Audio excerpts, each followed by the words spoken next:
My name is Selena Kulkarni and I'm a passionate investor, but with a difference. I spend half my time running a community for wealthy entrepreneurs looking to reach financial freedom in 3 to 5 years using exclusive real estate deals that deliver consistent, predictable cash flow. The other half of my time, I support motivated young adults who want to get started on their wealth building journeys. I've been a chartered accountant and investor in the trenches for over 25 years, but I didn't come from money. So I want to help those who want to be self-made, master the fundamentals, and fast track their financial freedom. I've had all the cuts and bruises in the past, and now in this podcast, I want to share real life experiences on what has worked, what hasn't worked, and how you can take action that will set you apart from 99% of other investors so that you can get the results you want faster. Imagine having a mentor whose guidance is so powerful, so potent, that a single sentence, a whisper from one of these guys turns a little bit of success into a roaring success when it comes to your financial journey. That's what I experienced, and that's what I'm excited about sharing with you today. I want to share with you some of the insights that some of my mentors have shared with me, the ultra wealthy that have had a huge impact on my journey. And this is not common wisdom. This is wisdom that I think certainly gets talked about, but how it's applied is very unique. So I'm not talking about any get rich quick schemes or unfounded secrets. I'm talking about life-altering wisdom. So this is the sort of stuff that creates empires, that creates legacies. So if you've ever wondered what investment advice or insights the ultra wealthy swear by, then this episode is really for you. So for those of you who aren't aware, I trained as an accountant. I started my career with Deloitte. I invested hundreds and hundreds of hours into deepening my education around investing. And I tried every strategy I could get my hands on. I did share trading, options trading, futures, index funds, property, buy and hold, flipping, multi-unit development, everything I could get my hands on. But when I ran the numbers, and this is back in 2008-9, at that point I had a reasonable property portfolio, but I realized that there was very little chance that I was going to achieve the sort of financial independence I wanted that would allow me to step out of the rat race. And that's when I started exploring all of these other alternative real estate opportunities. And the side effect of that is that I met some incredible and talented people who had been financially independent for decades and who were not famous. They were very quiet, but the side effect was that I kind of wormed my way into their world and they've become really dear friends to me. And they have imparted in a very quiet way wisdom, which I've implemented and has transformed my financial results. And some of you may have heard me talk about this before. If I think about my success as being sort of, going up very gradually. And then I had this moment in time where I realized by speaking to people who had the results I wanted and beyond, that was the point of inflection where my results really started to take off. So I want to cover with you 5 bits of wisdom that I've gleaned from either one person or multiple people, because I think that'll really help you get a sense of why it was so powerful. So the first thing that I wanted to share was, number 1, align with those who have the results that you want. Clearly, I've already shared that with you in my opener, but I want to tell you a really quick story of how I apply this in my world. Very recently, I was looking for a keynote speaker for my high-end client event. So these are high net worth individuals who are looking for support to achieve financial independence within the next 12 months to 24 months. And the people who speak at my events have to be pretty darn special. They can't just be any average Joe. And so I went out and I was looking for people who could potentially speak. And in fact, in general, I keep a bit of a hit list of people that I've seen speak or that I've heard.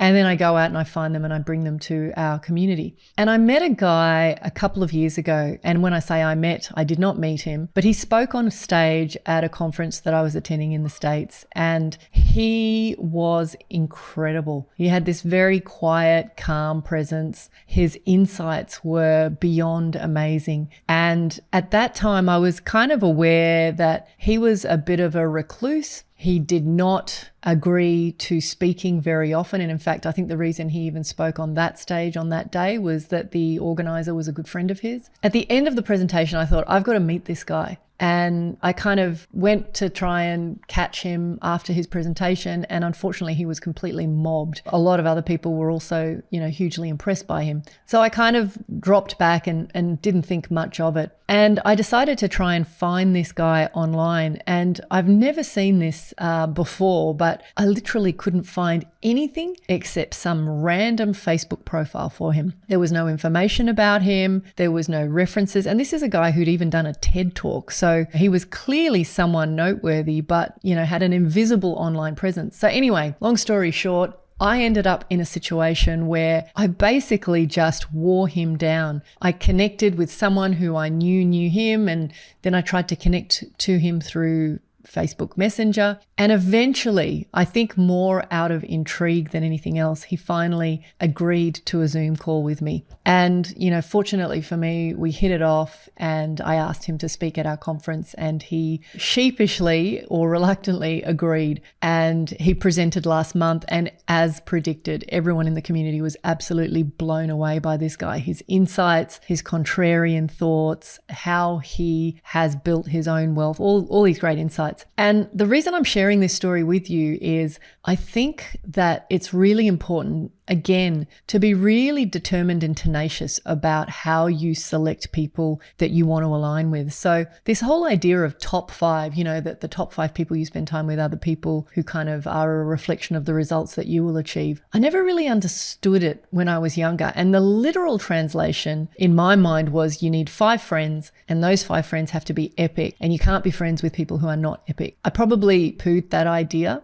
A lot of my good friends at school had very little interest in money. In fact, some of them had pretty bad habits around money. But I can see that, today some of those same friends are very curious about, well, how did Selena, who was way behind the 8 ball, manage to build the wealth that she has? This idea of the 5 people, it's not about restricting yourself to 5 people, but you need to find 5 people who have the results that you want and then make them part of your world. Whether it's in terms of friendship, whether it's in terms of just having them as mentors or people that you can reach out to and speak to and have a personal relationship. Now, unfortunately for many people, time is precious and they are not necessarily open to mentoring hundreds of people. And so they're a bit elusive, but there are plenty of really great people who have a pretty decent online presence who are legitimately trying to help or make a difference in the world. So they're the sort of people that I would kind of start with, but they don't have to be wildly successful. When you're choosing 5 people, choose them for a reason. So it's not that you would necessarily go out and choose 5 people who are on the wealth building pathway. You could talk to people who are great communicators, people who are really good at networking, whatever it is that the skill set you realize is an area that you need to work on. You just want to gradually grow your circle of influence to include people like that so that you can learn through osmosis. You can learn obviously proactively, you can ask the right questions, but you've put yourself in a situation where you're not learning theoretical knowledge. And I think unfortunately there's a lot of people out there with a tiny bit of experience and a tiny bit of knowledge who are trying to position themselves as experts. I think this is absolute bullshit, and you want to be mindful of, this is no offense to people in their 20s, but you haven't lived a lot of life as an adult. So I'd be looking for people who had a few cuts and bruises along the way, and they're really sharing experience from real world experience. And so the thing that has had the single greatest impact on me is align with those who have the results that you want. So suggested action that I have for you on this one is go out and look for 5 people who you would love to have as part of your world, and then find out how you can make that happen. It's not always going to work out, but if you are persistent and tenacious enough, I think that there's a good chance that you can end up with friends who drag up your average result purely because you can start to see the world the way they see it. The second one that I've got here is never abdicate decision making. Now, this is one I've spoken about a little in the past, but I really want to drive this home. This piece of advice hit me between the eyes probably about 8 years ago now. And, up until that point, I lived in this world where I thought everybody else had the answer. I thought everybody else knew more than me. So I would often ask people, where do you think I should put my money? I would often follow misguided suggestions for what I should invest in. I just thought, well, they've thought it through, so I don't need to think about it. I just will do what they did. And two things happened. Number one, there was a lot of money that I lost. And, I've got countless stories of investments gone wrong. But the second thing was sometimes I would park my money into something that did nothing. And in today's environment, particularly where real estate is a very expensive asset, even though you might not physically lose capital, effectively you are losing money because there's an opportunity cost of, if you'd put that same money into a different deal that had gone better, you've lost that profit or you've lost that gain. So this idea of never abdicating decision making came from a mentor of mine who is worth a lot of money. Basically, 4 or 5 generations could probably not work living off the money that he's made. Not that that would ever happen, but I have probably realized later in my investing journey, and as I said, probably about 8 years ago now, that this idea of be informed, be the driver of your own decisions is one that I cannot emphasize enough. And it's not to say that you have to do all the research. It's not to say that you can't get help. You certainly don't have to actively manage deals that you are part of. But what it does mean is that the responsibility to do good research, to do good due diligence, to be informed before you make a decision, regardless of whether it's a recommendation from someone else, it's a deal that someone else is bringing to you, it's a piece of real estate that somebody else has found. So you have to be absolutely confident about the final decision you make. And I guess the big tip that I would give you on this is, over time, what's really valuable is to cultivate your do's and don'ts, your investing rules when it comes to making financial decisions. And I've done several podcasts in the past on this idea of how do you cultivate your own investing rules. So please go back and watch those. At least embrace this idea that you never want to hand the power of decision making with your money to somebody else. Because the thing that this mentor would say to me like a broken record is, Selena, nobody cares about your money as much as you do. So don't invest on the back of something just because I said so, or because the market says so, or because, there's a bit of a FOMO, fear of missing out play happening. Just don't do that. Be in control of your decision making. Be informed. So that was number 2. Number 3, analyze wins and losses post-mortem. What that means is that, for example, when we have a loss, for a lot of people, it's really hard to digest. It's really painful. There's a sense of failure. We make it mean all these different things. And the same goes with wins. It's different. Like when you have a win, a financial win, like you make a whole lot of money, you can accidentally congratulate yourself that you're really smart, that you are a really great investor, when in fact, perhaps there was a little bit of luck involved or just circumstances went your way, which resulted in that win. In my own journey, I still get suckered into doing deals because there's some sort of cognitive bias that drags me in. So I'm very acutely aware of this. So the first thing that I'll say before I share my story is I think loss is really natural. The most important thing we can do as investors, as human beings on this journey of life, is to digest it, analyze it, look for the lessons. Now, people will say that, oh, that's all great in theory, but you haven't been through what I've been through. That is true. But I would say to this, I've had gashes. I've had periods of time where I pretty much lost my home.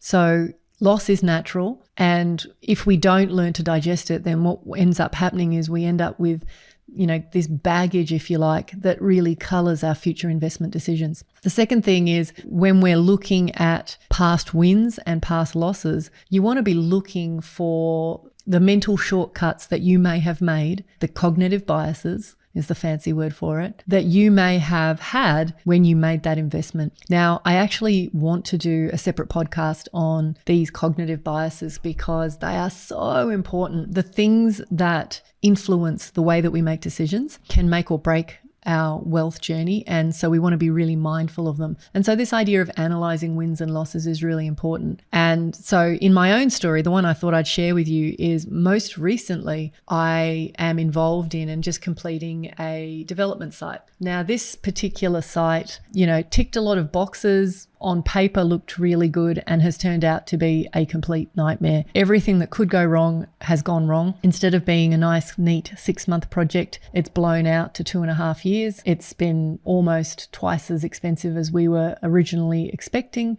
and all sorts of things have gone wrong on the site itself. It's a complex build. And when I think back to what was I thinking, doing, feeling when I committed to this project in the first place? And effectively what happened was, at that point in time, I had already done a fair few developments, and I was a bit like, it's just too much work. It's so much work, in fact, and it's a lot of risk. And my beloved husband had gone and visited a friend of his in Melbourne and came back very enthused about getting back into some developments. Now, up until that point in our household, I had basically run all of the investment decisions and managed every development that we'd ever done. And so my husband was feeling like he had a bit of time on his hands. He'd like to learn. He had this great story. And I look back and I think effectively I got sucked into what they call a narrative bias, meaning a great story. I fell in love with his story. Overall, I think we will be okay on this particular project, but only because we happen to have a lot of other reserves behind us that allow us to carry this through. But I can tell you now, if this had been anybody else, they would have been underwater. They would have lost it by now. So lots of lessons, a fair bit of pain in terms of how the process mapped out, and also a recognition that you can't kind of start from zero. So, my husband was really starting from zero in terms of his experience with project management of this sort of thing. And ultimately the division of work between us has been heavily more on my shoulders than his. The lesson for me is I knew that would be the case. I've effectively had to educate him and mentor him along the way. But some people are just not designed to spin a whole lot of plates at once. And to be honest with you, most developments are about spinning, 10, 15 plates at any one time and making sure you swat the ball out of your court at all times, so that even though there are other people, consultants and builders and things doing a lot of the work, as the owner of a development site, you cannot sit on your laurels and just assume that other people are going to do all the work and that it's going to be fine. What I would encourage you, the big action step from this one about analysing wins and losses, is to use a journal. Now, I've maintained a journal since I was about 15 years old. I don't journal in it daily. It's not a here's what happened today kind of thing. It's something that I have come to every time I've had some heightened experience in my life. I noticed when I read back over past journals that often it was the place I would come to when I felt down, when I felt depressed or sad or something terrible had happened. But more recently, in recent years, maybe over the last decade or so, I've used it as a tool to really help me get thoughts out of my head, to digest, in some cases, financial loss, to also analyze financial gains, and use it to kind of go deep on what was it that I was thinking when I made that decision. And so there are many things that I can see that perhaps under normal circumstances I would have put down to me being a great investor, but actually maybe I just timed the market well. And then there's other things where we lost badly. And again, I realized it was just that, there was an element of luck, both sides of the coin. And so the more you can do this, the more chance you have of being alert to those kinds of circumstances in the future. Right, guys, so coming to the fourth one here, it's capital preservation and compounding above all else. So one of the attributes that I've witnessed in many, many skillful investors is this idea they worry less about the absolute return and they don't chase returns, but they focus on consistent efforts over a long period of time. So capital preservation and compounding above all else. Now, many of you have heard that sort of, language when it comes to famous investors like Warren Buffett and a lot of his peers as well. But I want to bring a little bit more color to this. The best example that I saw where this went completely wrong for people is there were a lot of wealthy investors who had made a lot of money in the last bull run. So over the last 10, 12 years, they made a whole lot of money. And just before COVID hit, they had bought into a series of large multifamily apartment complexes. They felt that there was a low risk associated with these projects. The projects were in some cases either derelict or underutilized in some way,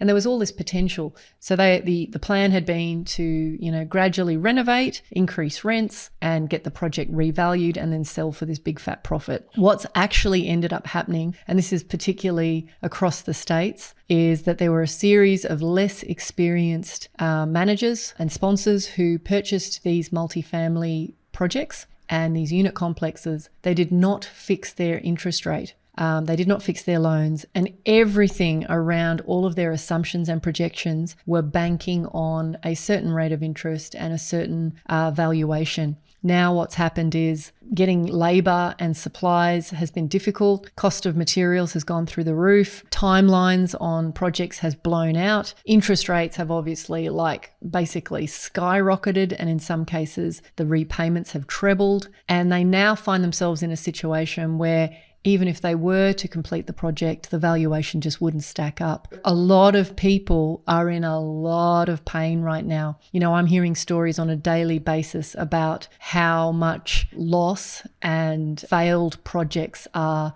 starting to hit the market. Now, the reason I'm sharing this story with you is that what can seem like a very straightforward and easy project can actually turn into a living nightmare if you are not careful. And so this concept of just focusing on how do I make sure we don't lose the capital and take a return which I can live with rather than being greedy and chasing a higher return. The sub-wisdom in this, principle is don't chase returns. You will potentially get your fingers burnt. One of the things I've witnessed time and time again in a lot of the clients that I mentor is that when presented with two deals, before asking anything else, they'll lean into the deal that has the higher rate of return. And it takes me some time to pull back that layer and get them to start to see that that is the worst way to make a financial decision. And yet I see that the vast majority of investors are led by, well, which one's going to give me the most money? We're not thinking about capital preservation. We're not thinking about sustainability of our returns. And so there's three parts to this. One, are the returns at levels that you can live with? Because obviously we're here to make money. You want to make sure that the return is healthy enough to justify the end. Now, I'm also saying that the returns need to be sustainable. So in a very uncertain and volatile environment, are those returns going to get battered around wildly, or are they going to be relatively stable? A little bit of movement's okay, but are they sustainable? And then another consideration is, the level of stress associated with earning those returns. Come back to this idea of sleep at night factor. If you're losing sleep because something is in a precarious position or potentially going to result in a massive loss that would, be a massive blow to you, these are all things to worry about. And, I get that when you're younger, you want to swing for the fences. You want to kind of put your money into deals that will give you a 100x return. But, again, I've been there, I've done that. And I've probably learned the hard way that you need to actually focus on sustainability above all else. And, this then leads on to this idea of, how readily available are those kinds of deals over the long term. So one of the things I know, particularly say, for example, in the area of development, the whole idea is to buy something really cheap, build something or develop it or reno it so that you get this massive uplift in valuation. And that's how you make your money. But I can tell you that finding killer deals is getting harder and harder. The market is saturated. People are all over what is a good deal and what's not. Every man and their dog wants to be a developer. If you are going to fall in on a particular strategy. And I'm not trying to deter you, either for or against development. But what I am saying is, for me, the idea of having a readily available pipeline of deal flow with returns I can live with, where capital preservation is really important, that matters to me greatly. A lot of my mentors have spoken about this idea in various ways, and I'm sort of cobbling together or distilling the key components for you. The final piece of advice that I want to share with you that has been super valuable to me, and I'll keep this one short and sharp, is track and measure. Now, it doesn't mean that you track and measure every day, but there's a whole range of things that we can be thinking about, that we could be measuring, that we tend to ignore. When we're thinking about wealth, people tend to gravitate to this idea of, what is my net worth? If I added up all my assets, subtracted all my liabilities, what am I worth? If I liquidated everything today, what am I worth? And that is a useful metric to some degree, but in my opinion, it is a bit one-dimensional and to some degree a vanity metric to only be focused on your net worth. There are a number of other measures that we talk about inside of our program. We talk about things like lifestyle burn rate, meaning of the income that you earn annualized each year after tax, how much of that do you spend and how much of that are you allocating to growing your wealth, to investing? We talk about leverage, like how much leverage are you applying? So if you were to take your total debt as a percentage of your total asset base, what percentage are we talking about? What is your loan to value ratio? And there's a bunch of others. I will actually maybe revisit the rest of these inside of another podcast episode. I have done that in the past, but I think it's worth a refresh. The thing to understand is wealth is a very slow ship. And so you're not necessarily going to be able to turn your ship quickly. You're going to make, 1 degree turns and eventually get it pointing in the right direction. And so if you're someone who is obsessive about kind of seeing progress, there are certainly some metrics that you can watch to feel confident that you're moving in the right direction. But by and large, you should be sitting down maybe once a year and saying, what did we achieve this year? How does it differ to what we did last year? What is it that we want to focus on this year? Where did we go wrong? What could we do better? And that's really the ultimate purpose of test and measure. It's not to flog yourself and say, well, geez, I really spent a lot at, Big W this year or wherever. It's to really kind of go deep on, am I, moving in the right direction at the rate that I want and getting the outcomes that I want? And that's really as much as anyone can hope for. And then, simple compounding and compound interest do the rest of the heavy lifting for us. Guys, I hope this has been useful. Let me just give you a quick recap. The first one was align with those who have the results that you want. Never abdicate your decision making. Analyze wins and losses. Capital preservation and compounding above all else, and track and measure. So as I said right at the beginning, my experience around learning some of these principles has made millions of dollars of difference to my wealth journey. And I think if you can really embrace these, not just a cursory kind of like, yeah, I get it, but really go deep on these and implement these in your world, it will have a profound impact. And in, 3, 5, 10 years time, you'll come back and thank me for it. Anyway, guys, have a great day and I'll chat to you soon.